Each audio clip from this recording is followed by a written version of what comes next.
Hello everyone. Good evening. This is sJourney. On this channel, I share the tips for my turnaround in life. Thank you all for your support. Thanks to you, I now have about 27,000 subscribers, just one step away from 30,000. I truly find it thought-provoking. Looking back 5 years, I was fired from my job and was unemployed. I never thought I would become a YouTuber with around 30,000 followers. Today's theme is about appearance, specifically focusing on facial features. You might think that this isn't the case at all, but if there happens to be someone who shares my thoughts, I believe it will be extremely helpful, so I hope you will watch. Today, we'll be discussing facial features. How do you feel about your own?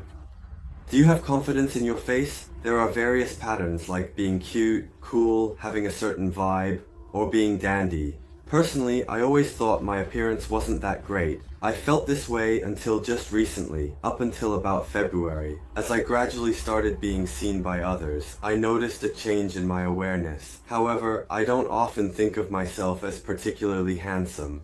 Let me tell you what happened to me. It was February 17th, a Saturday or Sunday, and I woke up feeling very nervous. The reason I felt nervous is that generally I'm always in a good mood. I'm usually happy and feel pretty cheerful. However, that morning, I woke up feeling extremely anxious.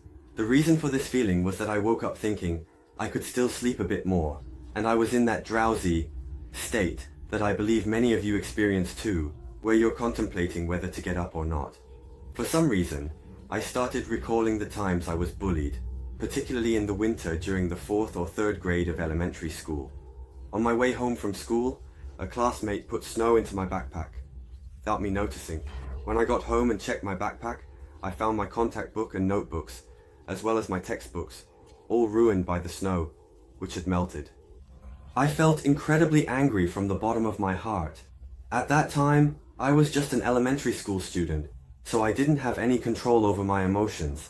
I was really furious, and although I shouldn't have said it, I actually said, "I'll kill him." To be honest, my mother was nearby, and she told me that I shouldn't say such things. Remembering that made me feel really uncomfortable during that drowsy time in the morning, and I was extremely angry. Truly felt awful about it.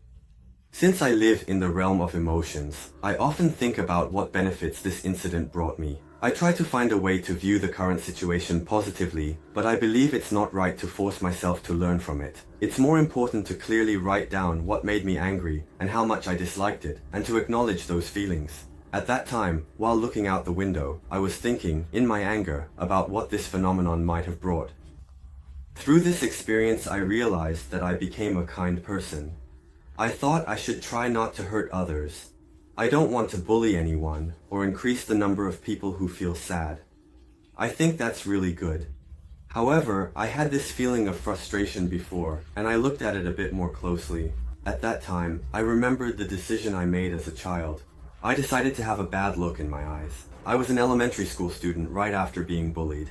I decided to make my expression look bad, to look ugly, and to have an angry face, always pretending to be in a bad mood. The reason was that I wanted to ensure I would never be bullied again. I think I was a really sad person at that time. I thought that if I did that, I surely wouldn't be bullied, so I made my demeanor unfriendly, and always acted rebellious.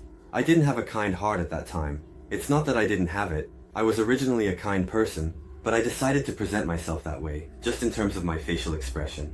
I remembered various decisions I made, like not wanting friends anymore. I thought about how I wanted to have a bad look in my eyes and always appear angry, furrowing my brow. I put those thoughts into action. Recently, on the morning of February 17th, I recalled that and thought, wow, I made my face ugly. I realized that I had tried to make my expression look bad, always appear angry, and I was gradually coexisting with that in my heart. I realized that I had been putting on a kind of makeup. It might not be clear to everyone, but for me, it was a huge discovery. In other words, I realized that by improving my own heart, I could make my face better.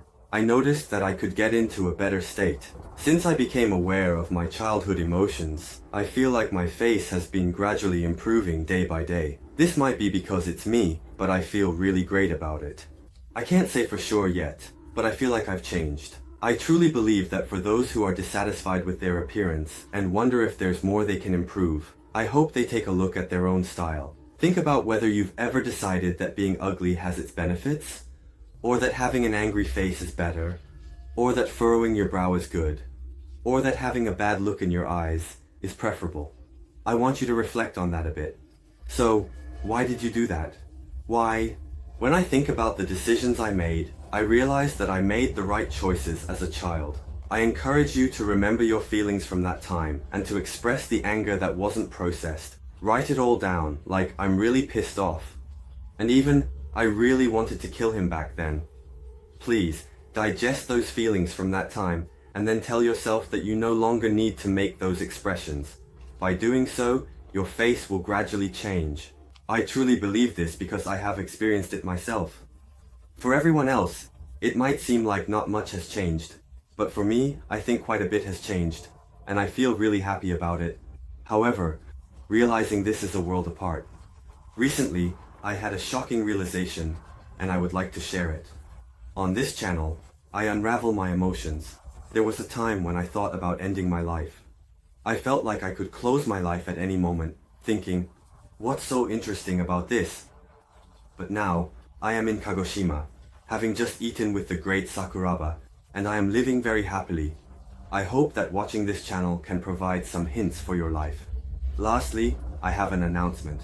I am dedicating myself to an online event called the We have Miyamashi Yuki and Oishi Yuko as speakers. Additionally, there's a definition of the new school, not a free school, by Chikuman. Also, we have Yuki, the representative of Kira Kira Manman, who has an online community of 1,800 people. Do you know about Chichi Publishing? It's the second best-selling publisher in Japan that conveys messages about the mind, and we have the editor-in-chief, Keiko Fuji, from Chichi Publishing. Furthermore, Ikeda from the NPO Katariba, which seriously addresses school refusal, will also be joining us. We will be holding this school refusal festival, and you can participate online for free. If you know anyone who is struggling, I hope you can share this with them. I would love for you to participate and help spread the word to those in need. I look forward to everyone's cooperation. We will continue to provide updates, so I would appreciate it if you could subscribe to the channel, give it a high rating, and leave comments. Thank you very much.